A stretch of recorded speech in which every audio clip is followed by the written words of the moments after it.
Olá, gente. Estamos aqui mais uma vez no nosso podcast 50 Minutos com Kleber Rosa. Hoje é o nosso 5º episódio. Estamos aí a todo vapor, trazendo esse espaço como um espaço de debate, como um espaço de reflexões sobre temas diversos de interesse da nossa sociedade, seja acadêmico, seja político, seja científico.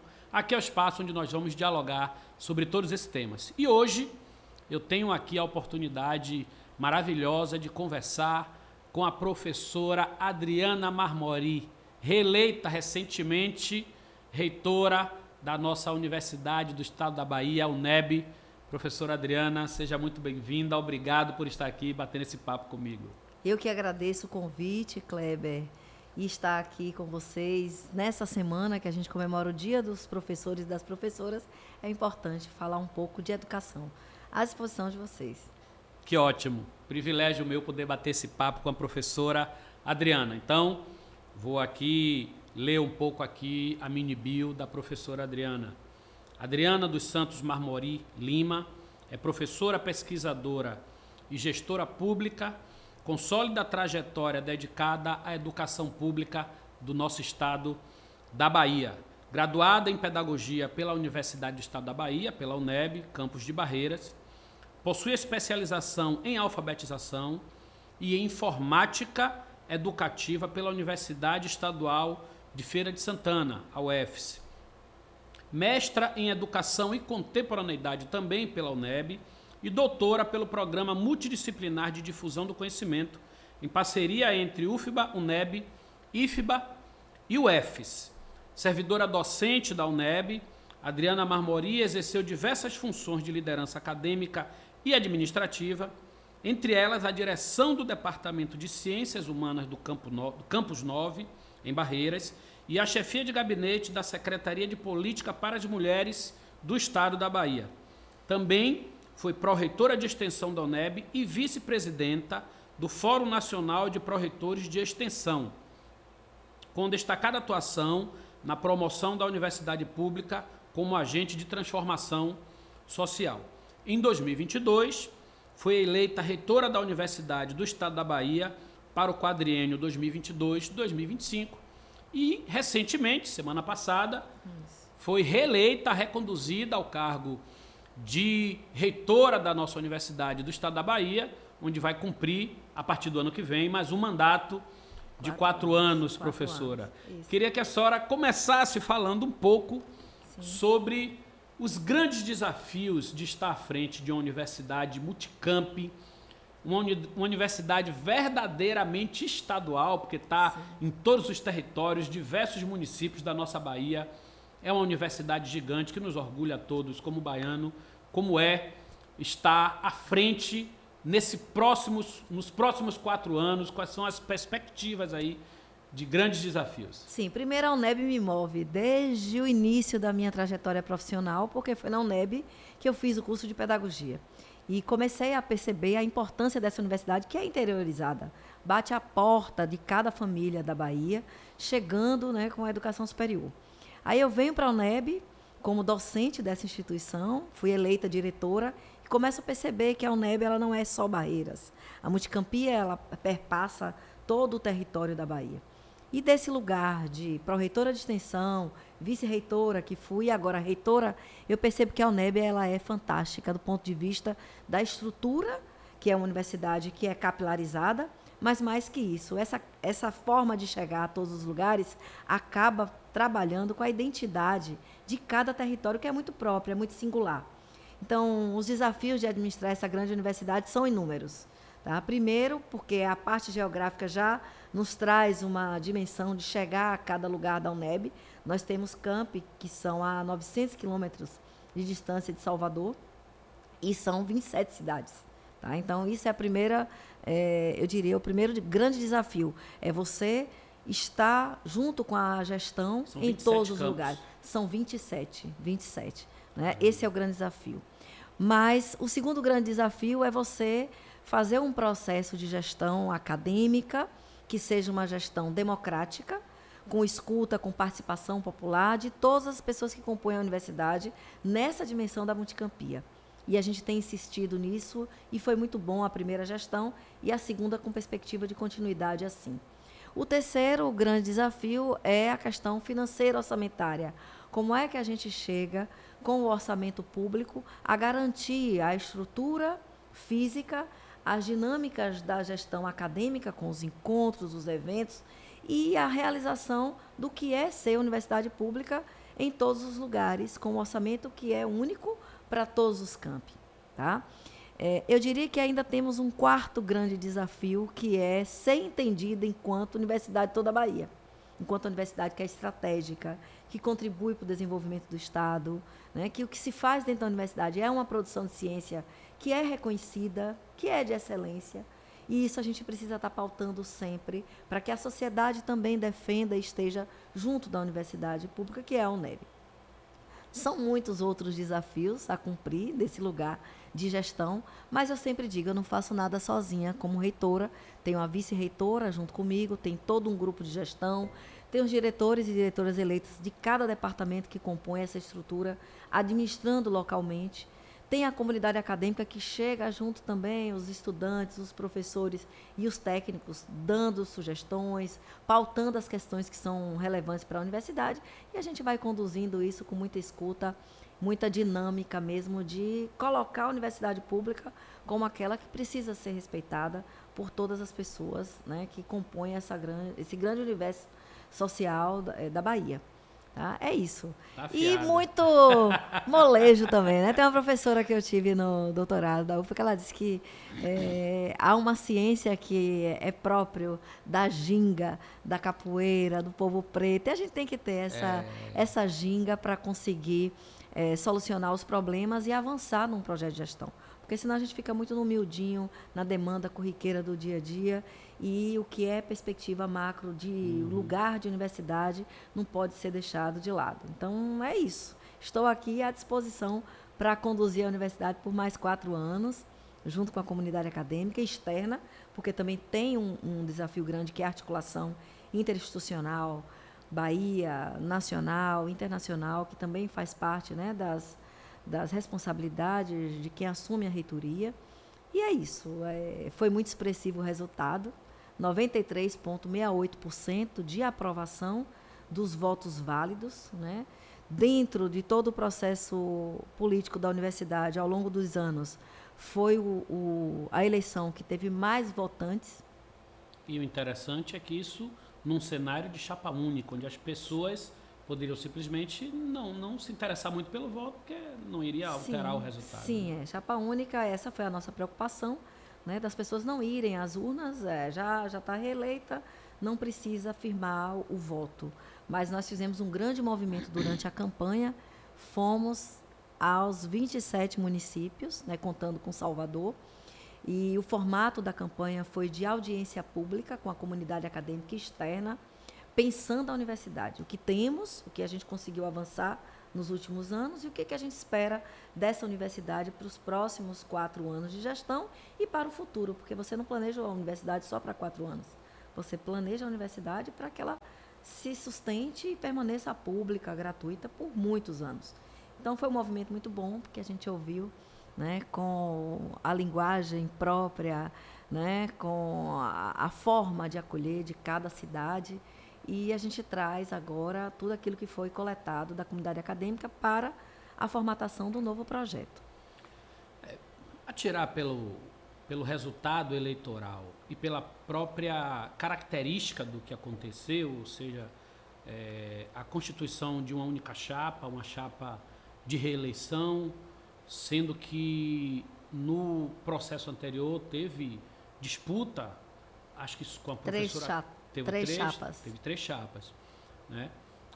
E nesse, você conseguiu unificar, digamos assim, a comunidade. Eu acompanhei, né, a professora Carla Liane, sim, que seria uma potencial candidata, como foi candidata anteriormente, fez um movimento de apoio. E o resultado eleitoral, o voto em si, também expressa um apoio maciço da comunidade acadêmica. Isso soa como um sinal de aprovação da gestão. Sim. E aí É esse sentimento também que você tem de dever cumprido nos 4 anos? O que você destacaria, professora, na sua gestão, assim, relevante, que marca a sua gestão, que feitos, né, ou que feito significativo pode ser destacado nesses 4 anos que gerou esse processo de adesão e de apoio tão maciço? Bem, nós iniciamos a gestão em 2022. Nós estávamos exatamente num pós-pandemia. Então, assumir a universidade pública, que é presencial, num pós-pandemia, foi muito difícil. Tá? Eu sempre coloco que quando eu sentei na cadeira de reitora, a primeira coisa que eu recebi dos diretores dos campi eram imagens e vídeos da situação da universidade, porque ficou praticamente fechada 2 anos no processo de pandemia. E aí você recompor as salas mofadas, os aparelhos todos sem funcionar, as cadeiras esgaçadas, todo um cenário infraestrutural muito difícil para uma retomada das atividades presenciais. Esse foi o grande desafio inicial. E aí, recurso financeiro, você busca, tem um orçamento que é planejado, o governo do estado vem, chega junto, a gente consegue recompor. Mas o mais difícil foram as pessoas. Você voltar de um pós-pandemia, retomar as atividades presenciais, pessoas com muitas dores, com muitas perdas familiares, com um processo instalado na sociedade de desconfiança do papel da universidade pública e que foi colocado em xeque. Nós fomos colocados em xeque como a universidade era o espaço de fazer balbúrdia. E aí a universidade mostra, a universidade pública, que não, que é a universidade que produz ciência, que foi a universidade que uma pesquisadora mulher, negra, baiana, descobriu, né, toda a questão do genoma da Covid e colaborou para a produção das vacinas. Foram as universidades públicas que foram a campo conscientizar, orientar as pessoas sobre os cuidados. Foram as universidades públicas que produziram em alta escala álcool em gel e distribuíram gratuitamente para a população. Então, assim, quem fez esse trabalho de chegar junto à sociedade, né, com políticas de acolhimento e de educação, foram as universidades públicas. E aí, a partir disso, como é que recupera esse voltar presencial? Os componentes curriculares que foram ofertados do período da pandemia não eram obrigatórios. Alguns estudantes fizeram, outros não. Então, muitos estudantes dessemestralizados. Como é que você recompõe e volta para um espaço em que todos os estudantes deveriam ter acesso a aquilo que precisa ser ofertado de componente?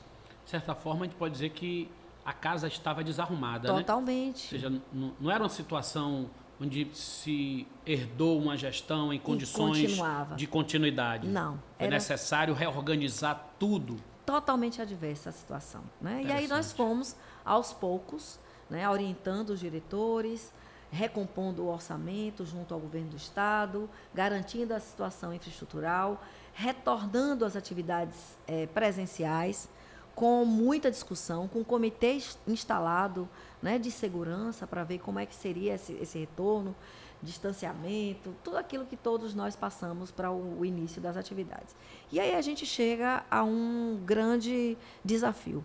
Os nossos quadros, tanto de docentes quanto de técnicos, muito reduzidos para a dimensão da universidade pública. E aí nós conseguimos fazer um concurso público para docentes em 2022, no mesmo ano que nós assumimos. Esse concurso foi feito antes do período eleitoral, porque era um ano eleitoral, não poderia ultrapassar o dia 1º de junho para a finalização de todo o concurso. E aí vem uma questão que foi a judicialização do concurso público da UNEP para professores efetivos, depois de 15 anos sem concurso público. E nós tivemos uma grande batalha na justiça para justificar aquilo que foi apontado e provar que o que foi feito de concurso público da universidade foi um concurso legítimo, teve lisura e foi feito com responsabilidade. Porque, afinal de contas, a universidade sempre fez seus processos seletivos docentes, tanto de reda quanto de concurso público. E nunca, em nenhum momento, foi colocado em xeque. Eu cheguei a me questionar sobre isso. Tipo, poxa, por que vem tantas dúvidas em relação a um processo que sempre foi feito pelas universidades? mas a gente tinha resquícios de dúvida da qualidade da universidade pública. E a gente tinha resquício também de dúvidas de se do ambiente ruim instalado aí sim, pelo bolsonarismo. Também, e também de desconfiança de se nós, enquanto duas mulheres na liderança da universidade, daríamos conta de conduzir essa instituição. São suposições, mas críticas feitas, inclusive, durante o processo. Muita gente disse assim, professora, desiste desse concurso. Desiste, cancela e começa de novo. Eu falei, por quê? Se as bancas estão com as atas, se os diretores atestam que foi tudo certo, se a gente tem toda a comprovação documental, não tem por que desistir. E fomos adiante e conseguimos provar na justiça que o concurso estava tudo certo. E nós conseguimos colocar para dentro da universidade 134 professores e professoras do quadro efetivo, com um cadastro reserva significativo para chamar para as nossas demandas. E hoje, nós já conseguimos, durante essa gestão, chamar para dentro da universidade 300 docentes do quadro efetivo da nossa universidade. Coisa boa. Foi um grande desafio e que eu acho que foi, aos poucos, mostrando para a sociedade baiana e para a própria universidade que a gente estava, de fato, ali, enquanto gestoras, para conduzirmos a universidade da melhor forma. Aí fizemos também um concurso para técnicos. 10 anos em concurso para técnicos do quadro efetivo, trabalhando, em sua maioria, com terceirizações, né? Muitos aposentados, muitos falecidos, o quadro bem curto, a ponto de eu chegar em alguns departamentos e alguns técnicos falarem assim, professora, eu estou me dividindo entre a atividade do protocolo e a atividade de auxiliar a direção, por exemplo, fazendo duas funções, lógico que no meu tempo de trabalho, mas, né? E aí a gente conseguiu fazer o concurso público também para técnicos, com apoio e também o autorizo, né, do governo. Colocamos 68 técnicos em 2024 para dentro da universidade e esse ano mais 140, que somam 208 técnicos servidores do quadro efetivo. E isso como política institucional para todos os campi, pensando a universidade multicamp. Tá? A partir dessas mudanças, né, de ampliação do quadro de pessoas, de pensar a estrutura física, dos projetos que são fundantes de formação de pessoas também na universidade, a gente foi colocando, né, a nossa força e mostrando que a universidade ela pode ser algo que articule as forças internas políticas para o trabalho de sustentação da própria instituição, né? E aí é que vem, né, o processo de reeleição. Todos esses ganhos foram reconhecidos pelas lideranças políticas dentro da universidade. Todos os ganhos de infraestrutura, de ampliação dos quadros, de ampliação do próprio orçamento. O nosso orçamento praticamente dobrou de 2022 a 2025, num cenário de diálogo com o governo do Estado. Então, dobrar o orçamento significa maior concessão financeira também para os projetos estruturantes dos campi e da própria universidade. Ampliamos o número de bolsas para estudantes. Os nossos estudantes voltaram mais vulneráveis do processo de pandemia. Então, ampliamos o número de bolsas, atualizamos os valores das bolsas. Nós tínhamos bolsas, por exemplo, de R$300, R$400. Com a definição do presidente Lula de ampliação da bolsa de iniciação científica para R$700, a nível nacional, todas as demais bolsas da UNEB, nós atualizamos o valor a R$700. Porque não há diferença. Se um aluno produz ciência na iniciação científica, ele também faz uma extensão da mesma qualidade, então a bolsa tem que ser do mesmo valor. O estudante da assistência estudantil, que é vulnerável, que precisa ter a sua bolsa para se sustentar na universidade, não pode ter uma bolsa menor que R$700, porque ele come desse recurso, ele se desloca desse recurso, ele compra livros com esse recurso. Então, nós colocamos o teto de R$700 para todas as bolsas da universidade. Então, isso também, os estudantes reagem do ponto de vista de valorização do que foi feito. São estudantes que dão depoimentos lindos, assim. Professora, se eu não tivesse tido acesso à bolsa para os cotistas, a bolsa do programa afirmativa, eu não teria condição de continuar na universidade. Tá? Fizemos um amplo processo também de escuta das mulheres dentro da universidade. Foi a principal marca dessa gestão, porque enquanto mulher, que também transita na discussão feminista, não poderia também estar nesse lugar e não ter o olhar focado para as políticas institucionais voltadas para as mulheres. E aí, ouvindo os coletivos, nós criamos uma resolução no Conselho Superior aprovou, garantindo a licença maternidade para as estudantes com trabalhos domiciliares. Foi a primeira coisa. Depois ouvi as estudantes dizerem: professora, eu quero amamentar o meu filho, mas não tenho onde amamentar, no meio dos corredores, dentro da sala de aula. Algumas pessoas ainda têm preconceito e olham diferente. Não tem onde esquentar uma mamadeira. Aí nós criamos, ouvindo, qual seria esse espaço? Espaço Mamãe UNEB, que é um espaço com a cadeira de amamentação, um forno de micro-ondas, um gelágua, uma geladeira, um berço, né, uma poltrona confortável, que legal. Né, um sofá com um clima infantil. Um olhar sensível, a gente termina atendendo, compreendendo as demandas, né? Muito bom. E aí, esse espaço ele foi sendo inaugurado em todos os campi, foi comprado para todos os campi, né? A depender do espaço de cada lugar. E hoje as mães têm lugar de maternagem para cuidar dos seus filhos durante o período que estão dentro da universidade. Não tem creche, porque não tem como construir creche em 27 cidades, mas tem um espaço que ela possa estar dignamente cuidando do seu filho durante o período das aulas. Então foram essas mudanças que nós fomos fazendo dentro da universidade. E uma outra coisa também é o clima institucional. A universidade é um lugar de estudo, é um lugar de produção de ciência, é um lugar público administrativo, sim, mas não precisa ser um lugar pesado, um lugar denso, que as pessoas não tenham, eu diria assim, a alegria de viver e de conviver dentro daquele espaço com outras pessoas. Esse clima institucional também é visível a mudança do clima institucional dentro da UNEB. Então, foi tudo isso e mais algumas coisas que nós fomos provocando, fomos sendo provocadas também, né? E fomos dando o tom da gestão 2022-2025 da UNEB. Muita coisa por fazer, claro, né? Porque é um universo de aproximadamente 40 mil pessoas. Né? Enquanto política pública, você não consegue chegar a todas as pessoas. Mas a gente foi fazendo movimentos de confiança de que é possível, sim, mudar realidades. E aí isso deu aí nesse grande acordo com as lideranças internas que reconheceram esse movimento e esse trabalho para que a gente possa continuar mais 4 anos na mesma dimensão, né? Ouvindo de forma democrática e pautando a universidade. Muito bom. Então, está aí a professora Adriana mostrando um pouco, né, fazendo um balanço do que foi sua gestão, né, com esse resultado que a gente pode chamar de grandioso, que se reflete aí no processo eleitoral. Agora, a universidade também, como é comum nas universidades, ela tem uma efervescência política muito forte, né? Nós temos uma organização estudantil que é pulsante, que é forte, que vibra. A mesma coisa para os técnicos administrativos, para os docentes. E a sua gestão também enfrentou movimentos grevistas dos docentes. E a alegação dos docentes está relacionado, entre outras coisas, a pouco recurso de financiamento das universidades, que reflete em salário, reflete uma série de questões.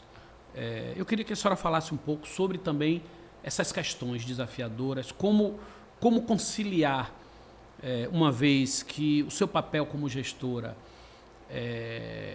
visa intermediar, se é que eu posso usar essa expressão, entre os interesses acadêmicos e a relação com o poder executivo, né? Então, como é lidar com essas demandas? São demandas legítimas? Como isso chega para a mesa do governador? Qual o papel a senhora cumpre ou cumpriu nesses momentos de tensões? E qual a avaliação que a senhora faz hoje da UNEB nessa perspectiva do que os professores costumam, né, pautar ou pautaram no último movimento grevista? Veja bem, eu fui eleita como representante da universidade, do corpo da universidade, estudantes, técnicos e docentes. Então, enquanto representante, eu preciso levar adiante as pautas dos 3 segmentos. Eu preciso levar adiante dentro da universidade e encontrar dentro do que a gente tem de disponibilidade orçamentária, de força política, de visão pedagógica, atender aos anseios das 3 categorias. Mas, como representante também, eu tenho esse papel de articulação junto ao Poder Executivo, de transitar, de dialogar, de ressaltar as pautas que são justas e que são necessárias, porque ganham os 3 segmentos, mas ganha também a própria universidade e a sociedade baiana. Eu sempre me coloquei nesse lugar. No diálogo com os estudantes, o que era pautado de assistência estudantil, nós fizemos aquilo que era de competência da autonomia universitária, fizemos dentro da UNEB. Aquilo que demandava um diálogo com o governo, nós apresentamos as necessidades em relação ao Mais Futuro, por exemplo, que é um programa do governo do Estado. E fomos sendo atendidos. O que tange aos técnicos da mesma dimensão.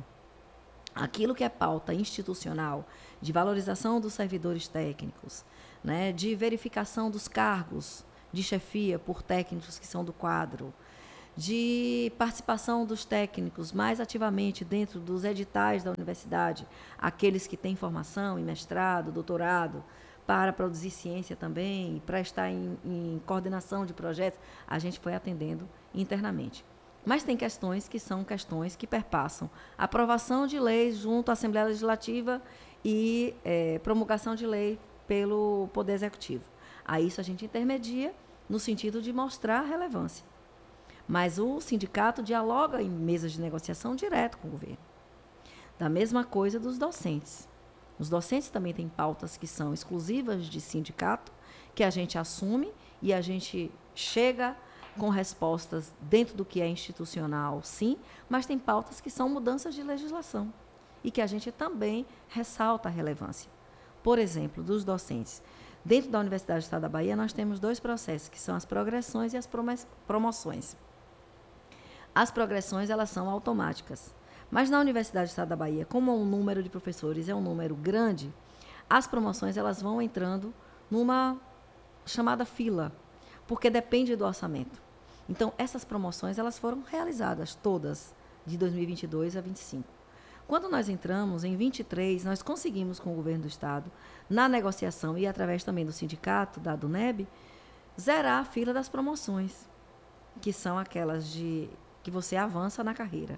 Zeramos em 23. Chegamos em 25, quem avançou em 23, depois de 2 anos, já precisa avançar novamente. Os processos estavam em negociação, agora nós zeramos. Essa semana fizemos a publicação última, né, dos professores plenos, titulares e adjuntos. Então, essa negociação, esse diálogo aberto com o governo, facilita e acaba promovendo o retorno às pautas que são dos 3 segmentos. Tá? Então, eu vejo que nós tivemos um avanço, sim, do orçamento, uma ampliação significativa. Tivemos ampliação do número de pessoas do quadro efetivo, que isso impacta também no orçamento, a gente sabe. Né? São mais 500 servidores públicos na universidade. 500 servidores públicos em 3 anos e 10 meses é histórico dentro da UNEB. É histórico. Tá?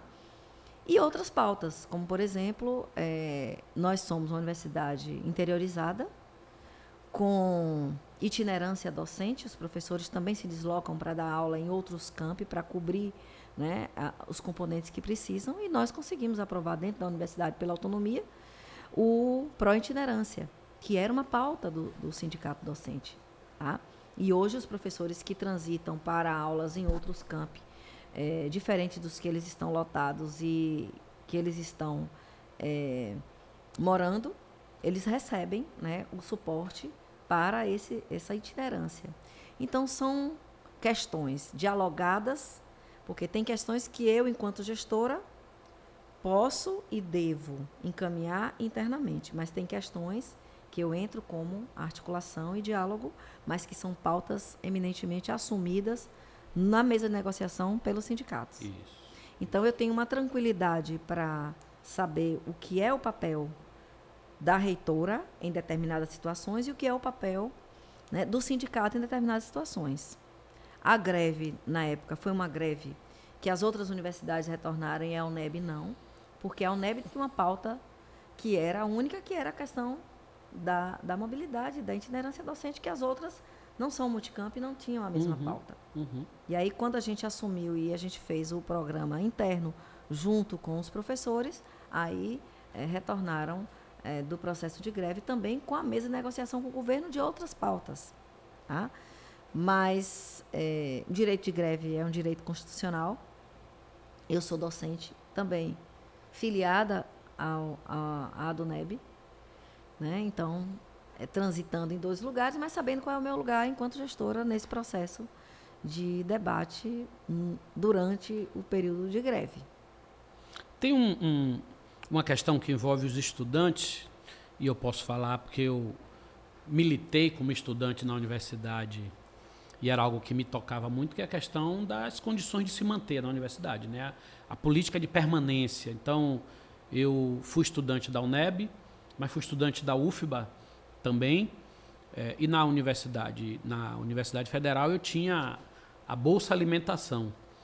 E a gente não tinha na UNEB o restaurante universitário.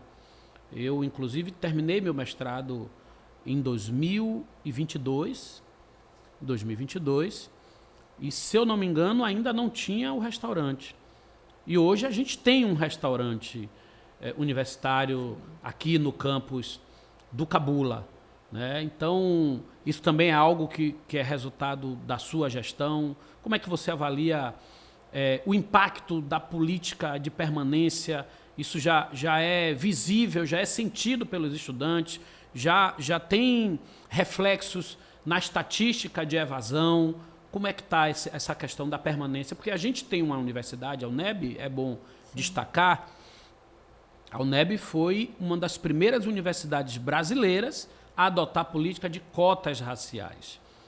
E a política de cotas, ela termina demandando de forma muito significativa a política de permanência, porque a gente traz para dentro da universidade muitos estudantes em condições de vulnerabilidade socioeconômica.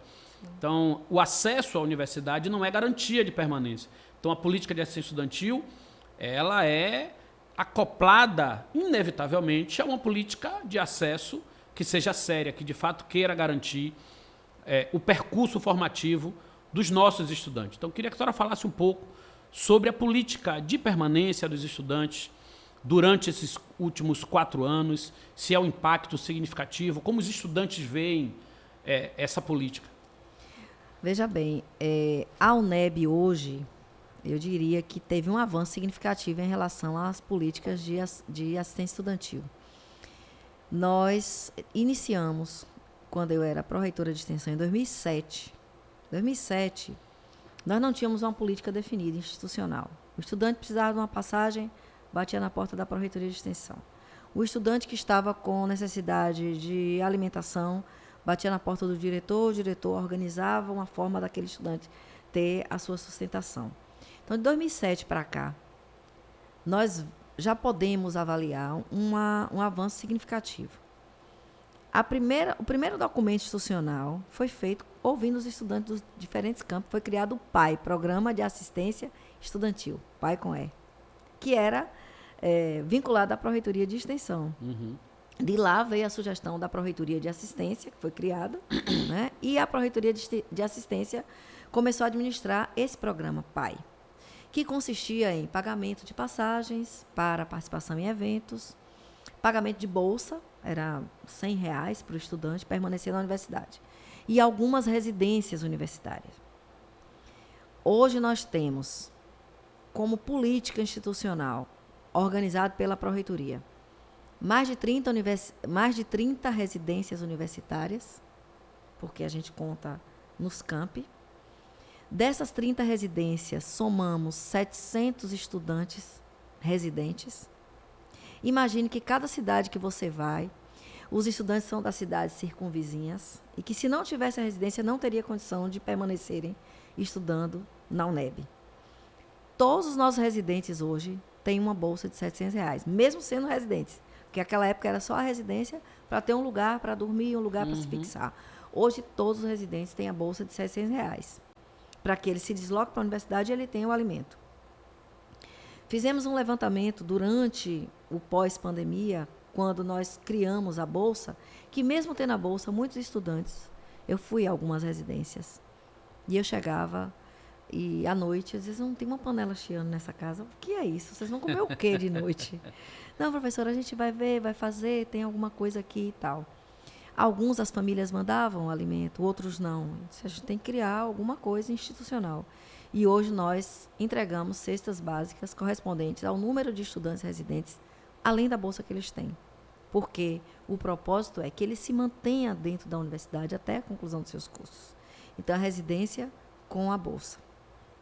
Outra coisa, a participação de estudante em eventos acadêmicos, de esportistas, enfim, tem o suporte da universidade. Uma ajuda de custo e a passagem para ir e para retornar, que também é um apoio. Tá?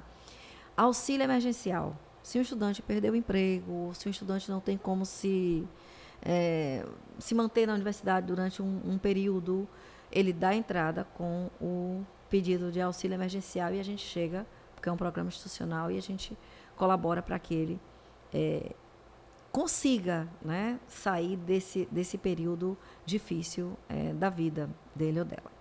Então, são muitas ações que a universidade tem feito. E aí vem a questão da alimentação. Quando eu entrei em 2022, o restaurante já estava construído. O professor Bitts já tinha entregue a estrutura física.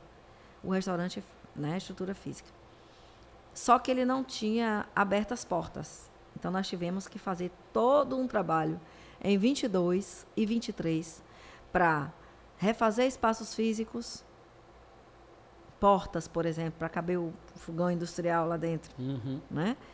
Refizemos o espaço físico, abrimos a licitação e o restaurante foi entregue com as portas abertas, em Salvador.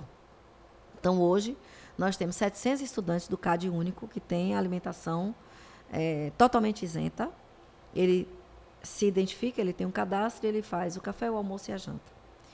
E nós temos o valor de R$5, que é o valor popular, para as 3 refeições. R$1,50 o café, R$2,50 o almoço e R$1 o jantar.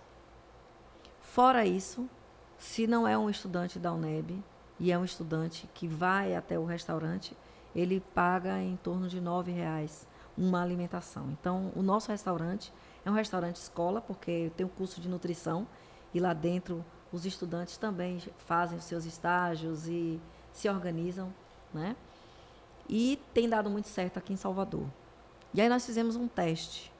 Nós colocamos, né, um aditivo no contrato e fizemos um teste desse restaurante com uma outra estrutura que não seja de restaurante universitário. Uma cozinha industrial para manipulação dos alimentos, um balcão para servir e um refeitório.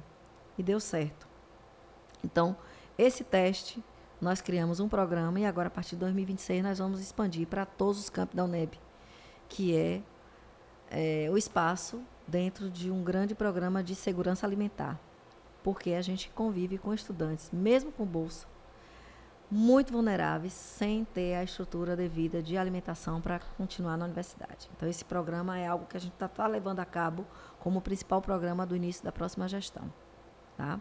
De chegar com alimentação em todos os campi, com essa estrutura mínima, mas que cumpra o objetivo maior, que é ser alimentado de forma qualificada, né, dentro de um rigor nutricional, garantindo para os nossos estudantes da UNEB. Muito bom, muito bom. Isso é um debate que me toca muito. Eu, assim, no meu período na graduação, eu tive muita dificuldade, né? Eu estudava com meu irmão, a gente entrou junto no mesmo curso, então a gente terminava compartilhando muito ali. A gente dividia PF. Então a gente chegava comprava um PF antes de ter a bolsa alimentação e a gente dividia.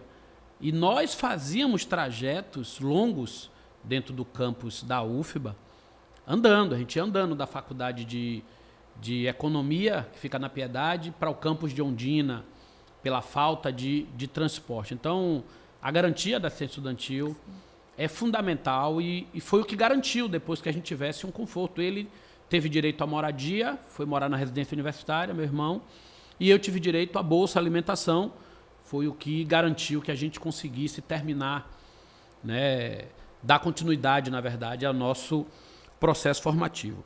Tem outras duas questões que eu quero dialogar aqui com a senhora, que não é um fenômeno interno especificamente interno à universidade, mas que impacta na vida dos estudantes, sobretudo. Uma é a questão da violência e a outra é a questão do deslocamento, né? A senhora acabou de falar que a Bolsa também ajuda os estudantes a se deslocarem, mas a gente sabe que o transporte ele é caro e ele absolve parte significativa do orçamento do deslocamento, e é comum os estudantes terem uma outra necessidade com recurso e em algum momento não ter o transporte para conseguir se deslocar. E é o pior prejuízo para o estudante, é não conseguir estar na universidade, estar na aula. Tem um debate hoje que ganha corpo na sociedade, que é o debate sobre tarifa zero, né? Eu, inclusive, apresentei esse debate nas eleições de 24, pautei, na verdade, o debate no processo eleitoral, trouxe o debate de tarifa zero, e hoje a gente vê esse debate crescendo quando o presidente Lula adota a possibilidade da tarifa zero como política federal para se estender a todos os territórios no Brasil. E em Salvador a gente vê o prefeito com uma resistência enorme, só de uma semana para cá ele já se manifestou sobre isso 2 vezes, dizendo que não tem como fazer, que é caro.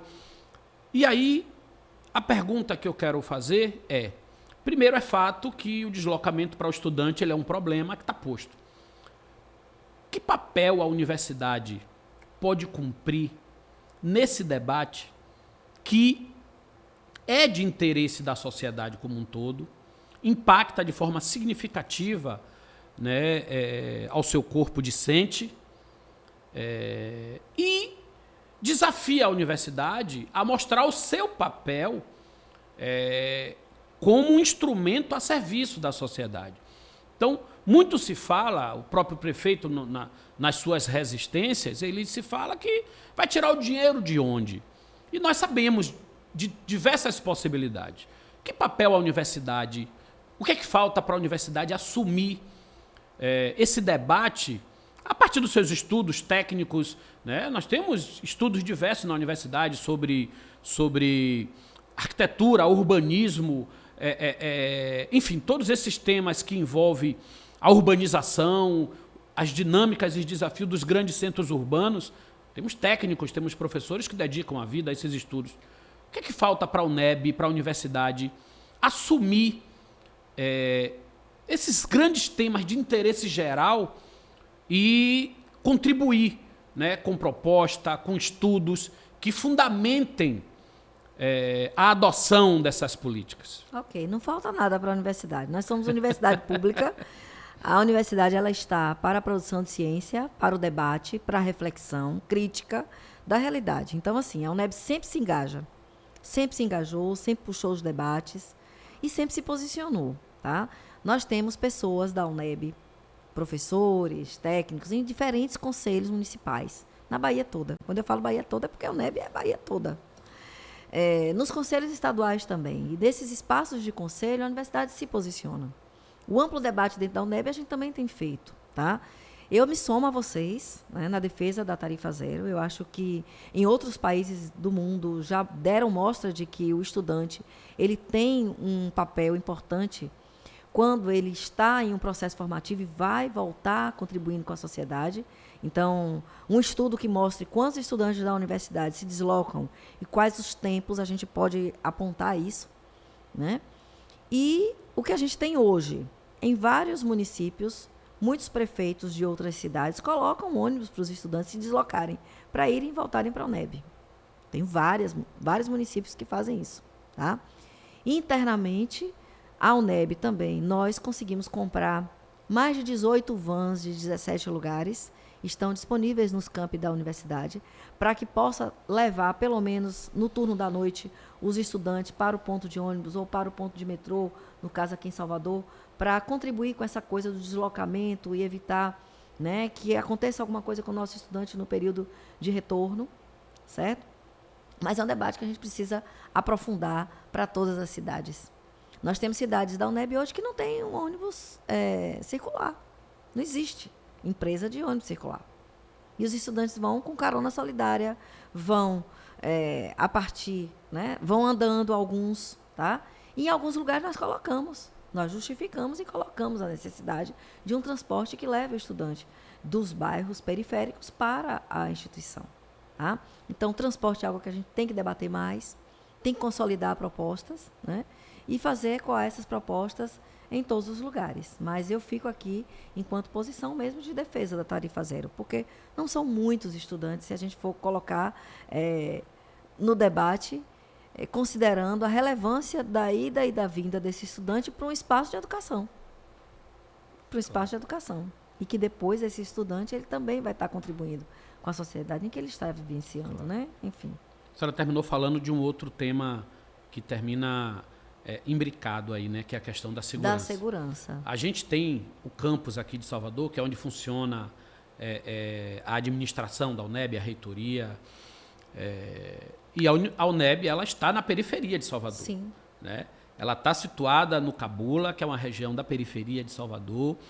Ela é circunvizinha de comunidades e bairros populares, bairros com densidade demográfica significativa. Está ali o Cabula, Tancredo Neves, Beru, Saboeiro, Beru, Engomadeira. E são localidades que costumam apresentar índices de violência significativa. Né? E é recorrente também um debate sobre se a UNEB deve cercar-se, né? Aumentar os muros,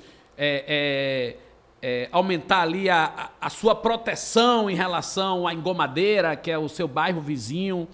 E recentemente a gente teve uma situação que envolveu, inclusive, a interferência da Polícia Militar, tentando pressionar a universidade, incidir ali sobre a universidade no sentido de levantar muro, enfim, tem esse debate. Eu queria que a senhora falasse um pouco sobre isso, né? Como é que a senhora vê a posição da universidade frente a esse problema, a sua relação com o entorno e esse fenômeno também como parte da vida do povo baiano de uma forma geral, né? Sim, a universidade aqui em Salvador, ela está no bairro periférico, mas ela está há 42 anos.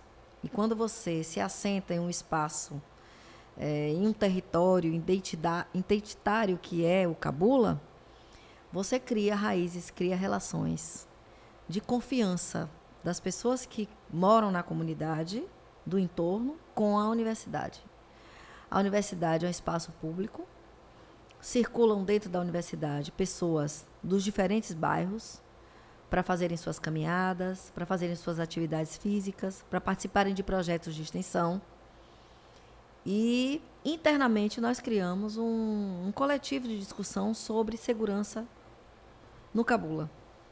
E o que esse coletivo, ouvindo as várias vozes, tanto as pessoas da comunidade quanto interna, pautam, e eu assumo junto com o coletivo, que a gente não pode criar uma barreira entre a universidade, que é pública, com a comunidade periférica. E o muro é uma barreira. Então, nós efetivamos um grande debate dentro da universidade sobre isso, com várias audiências públicas. Trouxemos pessoas da Secretaria de Segurança Pública para dialogar conosco. Trouxemos estudiosos, inclusive veio um estudioso da Universidade de Pádua se colocar e falar sobre segurança pública. E o que ficou caracterizado de todo esse debate foi que nós precisamos ter uma relação cada vez mais próxima com a comunidade o qual nós estamos inseridos. E assim nós fizemos. A brinquedoteca atende as crianças dos diferentes bairros. Nós temos um coral infantil lindíssimo, com filhos e filhas das pessoas da comunidade. Nós temos um programa que é a Universidade Aberta à Terceira Idade, que trabalha com idosos e idosas. São mais de 300 idosos e idosas, com diferentes oficinas dentro da universidade. Nós temos agora o Karatê, que está funcionando também para os jovens ali da periferia. E a quadra da UNEB é um dos poucos espaços abertos desses bairros para que os campeonatos possam acontecer, tanto das atléticas da UNEB quanto da comunidade. Então, a universidade ela é esse lugar que se movimenta com as pessoas da comunidade. O que nós temos feito? Nós finalizamos, já tivemos um diálogo também com o comando do bairro, né, sobre essa relação que é estabelecida da universidade com a comunidade externa. E eles sinalizaram que o que a gente precisa é ter uma vistoria de vez em quando para ver como é que estão as coisas dentro da universidade, mas que eles estão para a proteção da instituição também. Num diálogo enquanto proteção, enquanto segurança pública. E esse diálogo foi muito profícuo também, e nós não vamos fazer o levantamento do muro. Não vamos. Porque nunca teve, dentro da própria instituição, nenhum tipo de violência com extermínio de vidas dentro da universidade. E, por isso, eu acho que a universidade ela tem o seu respeito, o seu reconhecimento dentro da comunidade. É uma posição institucional, mas é uma posição também de um coletivo que pensa a segurança pública no Cabula. E eu assumo aquilo que a coletividade aponta do ponto de vista da democracia mesmo. Tá? Eu sei que a segurança pública do Estado, né, ela tem dado mostras de alguma mudança, com ampliação das delegacias, das viaturas, de tudo, mas eu ainda acho que a gente precisa um forte trabalho educativo de quem está nas corporações para abordagem das pessoas, dos jovens periféricos, do povo preto. A gente ainda precisa fazer um amplo debate e discussão sobre direitos humanos. A gente ainda precisa se ver enquanto política pública que chega junto à população que mais precisa. É o que eu penso. Pensamos. Que legal. Pois é, gente, estamos aqui com a professora Adriana nesse bate-papo maravilhoso, discutindo aí a relação da universidade com a sociedade, os desafios, quanto a universidade também precisou resistir a esse processo de ataques. E aí, professora, eu quero fazer mais uma pergunta. A gente já está perto aqui de concluir os nossos 50 minutos. Porque Só aqui rápido. o jogo é sério, 50 minutos, viu? Tem um desafio que é montar a próxima gestão.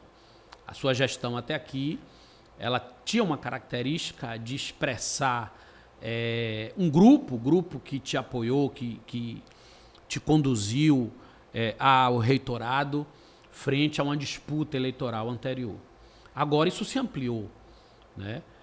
Houve uma unidade em torno do seu nome. Isso vai se refletir na montagem da próxima gestão? Que princípios, que elementos estão sendo colocados na mesa para que essa unidade que se expressou nesse momento, ela se expresse numa gestão, num projeto, né, na continuidade de um projeto de universidade? Como é que está sendo pensado isso? O bom da reeleição é que você tem a experiência de 4 anos de convivência com as pessoas. Você tem a possibilidade de fazer uma análise crítica, né, dos perfis para cada lugar.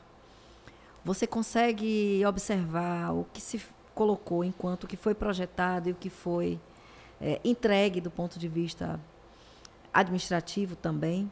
Tá?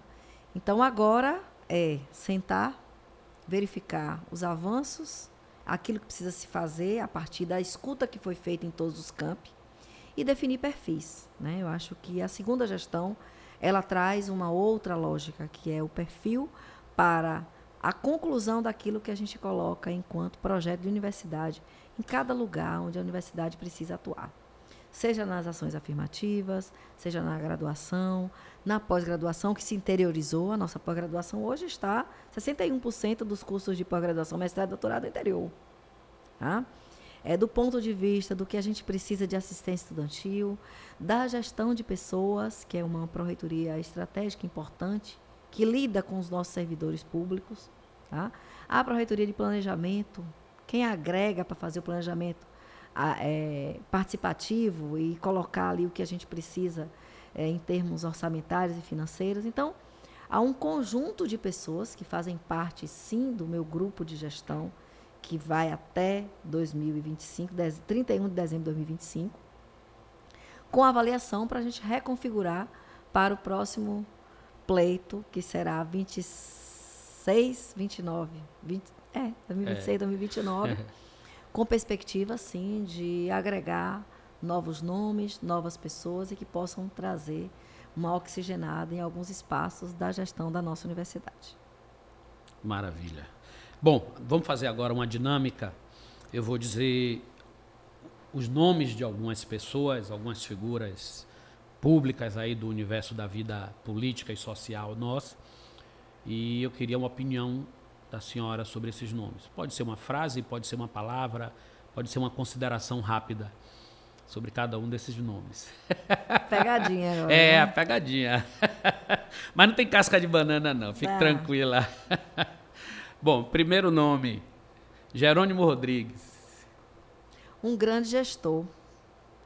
E eu sempre digo, tem uma questão humanitária que me toca muito, o olhar dele para o povo que mais precisa.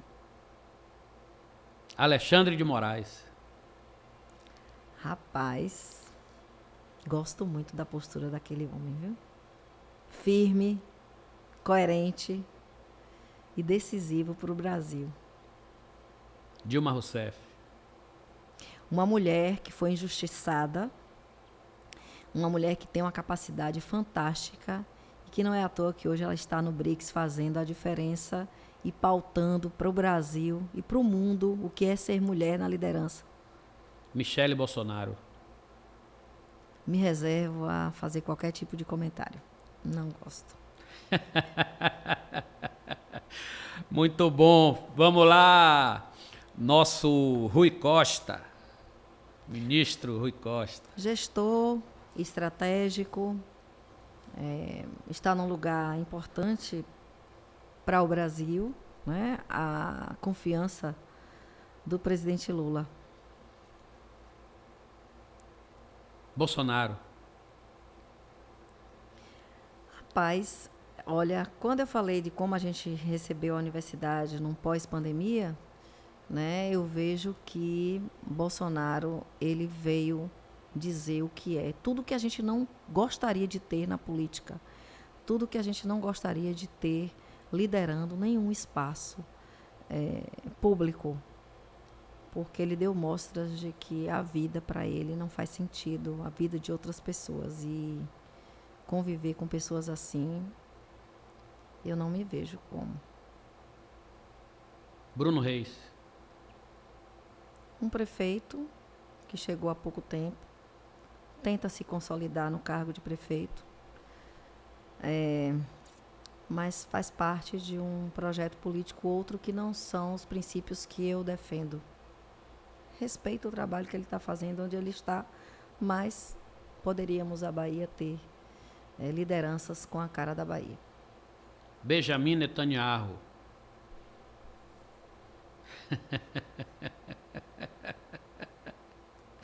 E Luiz Inácio Lula da Silva, o que dizer? O meu presidente, do coração, meu presidente, não nego para ninguém, tenho admiração pelo homem nordestino em que ele se transformou, por ser um líder, não só nacional, mas mundial, que pensa a vida, que pensa as políticas públicas voltadas para o povo, que pensa a qualidade de vida, o acesso, né, como direito de todas as pessoas à educação, à saúde, enfim.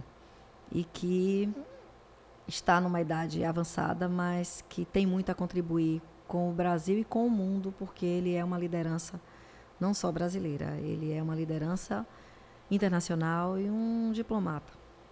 Muito bom. Qual é a sua opinião sobre a ocupação dessa vaga para o STF? Tem um movimento aí de pressão por uma mulher negra. O que é que você pensa sobre isso? Eu acho que deveríamos sim ter uma mulher negra no STF que traga as marcas também de defesa das mulheres negras e que possa pensar as leis do nosso país numa outra perspectiva de deslocamento mesmo de quem já está lá. Por exemplo, eu tenho uma admiração muito grande por Carmen Lúcia. Ela foi fantástica em diferentes momentos da história do STF. Ela fez a abertura da nossa aula inaugural na UNEB e deu mostras de que uma mulher no STF faz toda a diferença no pensar a conjuntura política nacional e as leis que precisam ser pensadas dentro do nosso país. Uma mulher negra agregaria um outro marcador social que é importante, que nós não temos no STF. Se fosse da Bahia, melhor ainda. Muito bom, gente. Chegamos aqui ao final do nosso programa. Professora, te agradeço imensamente. Para mim foi um privilégio, nessa semana do professor, da professora, poder pautar a educação com uma educadora, com uma pessoa que está à frente de uma das instituições de educação mais importantes do Brasil, né? Sem dúvida nenhuma, com a importância para a Bahia indiscutível pelo seu multicampismo, né? Por estar em todos os lugares, por atender as nossas comunidades nos mais diversos lugares da Bahia. Muito obrigado por ter topado fazer esse bate-papo aqui com a gente. Eu que agradeço, parabenizo. É muito bom dialogar contigo como historiador, docente também, universitário, egresso da nossa universidade, do mestrado, e estou sempre à disposição para pensar a conjuntura política, que nós fizemos isso também, pensar a educação como base, né, dos processos formativos da sociedade e pensar o que a gente quer de futuro para esse mundo que nós estamos vivenciando. Maravilha, gente. Então, acompanhe aí, dê seu like, compartilhe esse vídeo, ajude a gente a fazer o nosso canal crescer, né, para que as mensagens e os debates possam chegar a mais pessoas.